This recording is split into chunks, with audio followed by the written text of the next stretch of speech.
This is, in fact, a very big year for Spyro. It's its 10-year anniversary for the franchise, and from a feature perspective, we're doing a lot of things for the first time. First and foremost, Spyro can fly at any point now.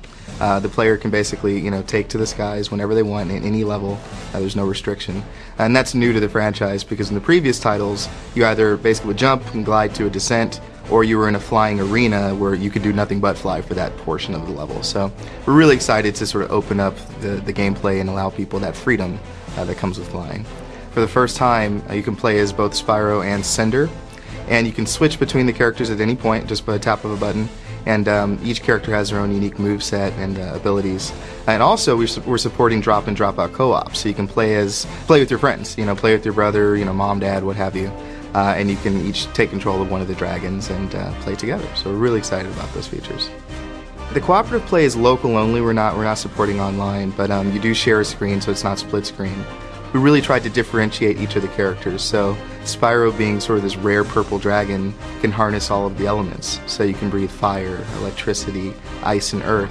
Whereas Cinder, given her backstory, she was basically a villain in one of the previous titles. Given her sort of darker roots, her abilities are more sort of tapped into that dark side of things, so she can harness shadow, poison, fear, and wind.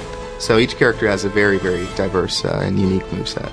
The biggest challenge was figuring out how to work in pre-flight with two-player, because there's one person may want to fly this direction, one person may want to run, on the ground in another direction. So it's figuring out how to handle two-player cooperative play with this flight ability. And the solution that we have in place, there's more or less like a tether between the two characters that keeps them more or less together within the same space. Because it's a sort of like a bungee, it has an elasticity to it, so that the moment you start to sort of test it, or the tension of that sort of bond between the two characters, you know that you need to start coming back towards one another, and it's very gentle the way it sort of like keeps you together on screen. So it works really well.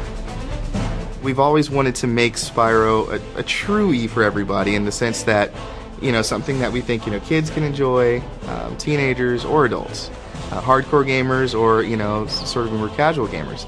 Our combat system, for instance, your more experienced player might pull off 30-40 hit combos, and they're going to be rewarded for that by getting more experience gems and what have you. So there's definitely a layered sort of approach to how we've looked at things. Well, this is part 3 of a trilogy, so really the last 2 titles have sort of led up to everything that's happening in this game. This being the 3rd chapter, the Dark Master has been this sort of evil presence that we've referenced that's been sort of looming in the previous games. He's now been resurrected and he's sort of been set free upon the world, so he's sort of thrusting the world into darkness. And Spyro and Cinder, at the end of the Eternal Night, the last game, they were in the middle of this mountain that was more or less collapsing on top of them, so Spyro, to save their lives, cocooned them in this sort of like this magical sort of gem. And a couple years have passed, and they're now basically freed from this gem, and they see that the world has been thrust into darkness. We're bringing back Elijah Wood as the voice of Spyro.